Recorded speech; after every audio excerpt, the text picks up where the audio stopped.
Notre invité ce matin est un ancien Premier ministre qui a aussi présidé l'Assemblée nationale et qui aujourd'hui préside le Conseil constitutionnel. Laurent Fabius est notre invité dans le 6-9 ce matin, Guillaume. Bonjour Laurent Fabius. Bonjour. Merci d'avoir répondu à notre invitation. Vous présidez cet après-midi à la Cour d'appel de Montpellier une audience publique du Conseil constitutionnel. Une instance extrêmement importante dans le fonctionnement de notre République. Le Conseil constitutionnel à Montpellier, mais quelle drôle d'idée! Oui, c'est une drôle d'idée, mais c'est une bonne idée, à mon avis. J'ai pas dit le contraire. On va être, comme vous venez de le dire, accueillis par la Cour d'appel de Montpellier. L'idée est quoi? Bon, d'habitude, nous séjournons à Paris, au Palais Royal. Mais environ une fois par trimestre, j'ai pris la décision que nous allions nous décentraliser en région. Et donc, nous tenons une audience publique, comme nous le faisons à Paris. Cet après-midi, nous allons examiner, je vous expliquerai ça dans un instant, 2 questions prioritaires de constitutionnalité. Oui. Donc les avocats vont s'exprimer, il y aura un représentant du Premier ministre. Comme une audience judiciaire. Exactement. Oui. Ensuite, nous reviendrons quand même à Paris, où, dans le secret de ce qu'on appelle le délibéré, nous allons prendre des décisions sur ces 2 questions. Et moi-même, je reviens la semaine prochaine, vous n'en avez pas fini avec moi, à la faculté de droit, pour expliquer les décisions que nous avons prises par rapport à ces 2 questions devant les étudiants et les professeurs. Et pour leur expliquer pourquoi nous avons pris ces décisions et pas d'autres décisions. Un mot d'abord de ces audiences délocalisées. Votre idée, votre objectif, c'est de mieux faire connaître l'institution que c'est l'ouverture. présidez aujourd'hui. Je pense que, les gens ne sont pas des spécialistes du droit. Alors ils savent que le Conseil constitutionnel est une institution prestigieuse avec des sages, comme on dit, mais ils ne sont pas familiers du détail.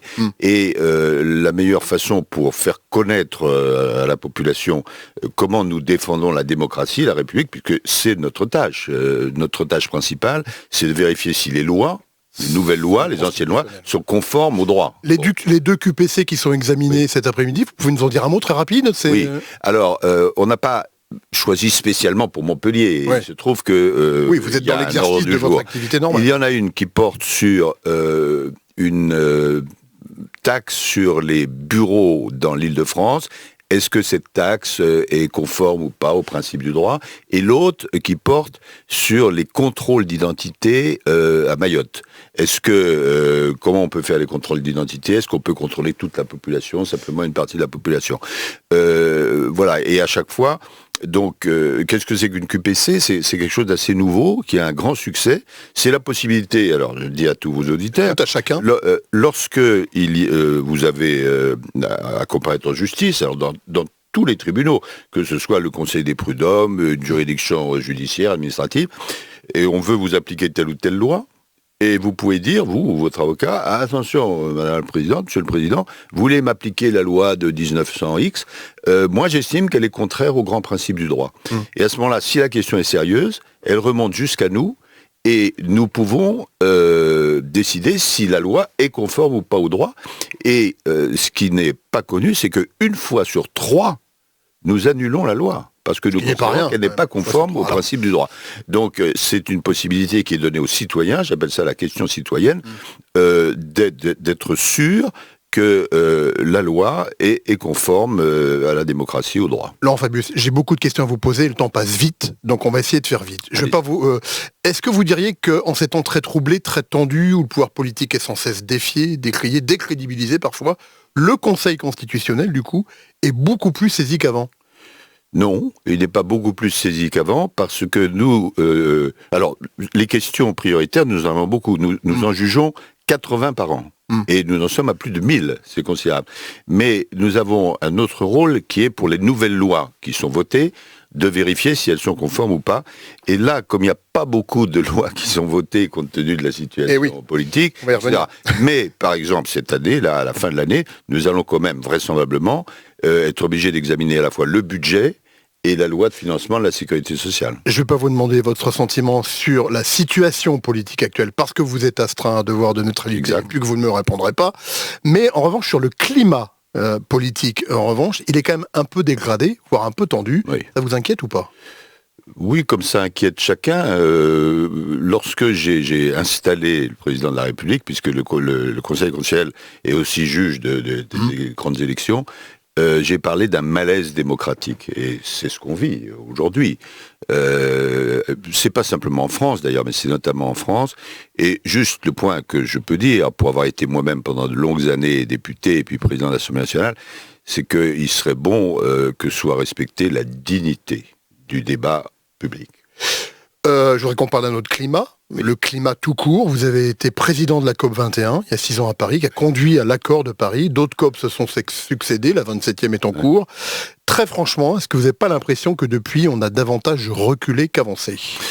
On n'a pas autant avancé qu'il faudrait, ça c'est sûr. Et par rapport aux résultats qu'on avait obtenus à Paris, c'est une COP historique qu'on a dans l'esprit. C'est-à-dire, il ne faut pas que le climat augmente de plus de 1,5 degré à la fin du siècle. On n'est pas du tout en ligne avec ces chiffres. Comme j'ai présidé l'accord de Paris, on me consulte régulièrement sur les COP successives, et là on m'a consulté sur la COP 27. La situation actuelle, elle finit vendredi, et donc on va voir ce qui se passe là on n'en parle vendredi. Plus de cette COP 27, on n'entend plus parler bizarrement. Elle est un peu recouverte, et c'est dommage. Parce qu'un G20, c'est-à-dire les 20 plus grandes puissances, se réunissent en même temps. Et avec le FLN, évidemment. Ils parlent notamment de ça.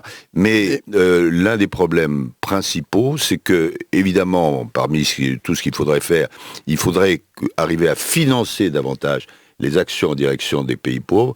Et les pays riches sont très réticents pour certains d'entre eux. J'ai encore 2 questions. Mais il y a quand même de bonnes nouvelles. Par exemple, l'élection de Lula au Brésil... va permettre sans doute de redonner un boost à la lutte contre la déforestation. Mais on a quand même le sentiment, Laurent Fabius, que pour beaucoup de gens, la fin du mois reste encore plus importante que la fin du monde. Et les deux sont importants. Les dernières marches pour le climat, ce week-end, sont plutôt un échec populaire, on l'a vu. Mais il faut les deux choses. La fin du mois, c'est très important, mais vous le voyez dans cette région, dans ce département, comme dans toutes les régions, le fait que le climat se détériore a des conséquences très importantes pour la vie concrète des gens. Donc il faut faire les deux. Et un dernier mot du contexte international. Vous avez été ministre des Affaires étrangères aussi, de François Hollande. La Pologne vient de placer son armée en état d'alerte après le tir d'un missile dont on ne sait pas s'il est russe ou pas. Pologne, qui est membre de l'OTAN, il faut le rappeler. Ça aussi, ça vous inquiète? Les Russes ont franchi une ligne rouge, là, ou pas? D'après ce que je comprends, mais il faut être très prudent, il semblerait, j'ai vu des déclarations de quelques grands responsables, que ce soit plutôt, il semblerait que ce soit plutôt un missile polonais qui était délancé, un missile ukrainien, pardon, qui était délancé contre un missile russe. Et que c'est ça qui a eu des conséquences, des retombées sur la Pologne. Et on voit bien que la moindre étincelle peut mettre le feu aux poudres. Bien sûr. Alors, je me suis déjà exprimé sur le conflit russo-ukrainien. L'attitude des Russes est absolument inacceptable. Mais quand on a dit ça, on n'a pas dit grand-chose. Maintenant, il faut aller vers un arrêt des combats. Et compte tenu de ce qui se passe dans le vaste monde, c'est évidemment très compliqué. Merci Laurent Fabius, président du Conseil constitutionnel, qui tient donc cette audience publique. Alors pas la peine de se rendre à la cour d'appel cet après-midi, c'était sur réservation, et a priori il n'y a plus de place disponible. Oui, c'est surtout que c'est plein. Et c'est plein, mais ça prouve l'intérêt que les gens ont pour votre travail, donc ça, c'est plutôt une bonne nouvelle. Et je reviens la semaine prochaine pour annoncer les décisions sur les questions qui vont être abordées cet après-midi. Merci à vous, bonne journée. Merci à vous. Vous pouvez réécouter donc cette interview en allant sur francebleu.fr. Et en vidéo, comme tous les jours. Et en vidéo, évidemment. Dans un instant, on va prendre la direction du Minervois à la rencontre d'une productrice pas comme les autres.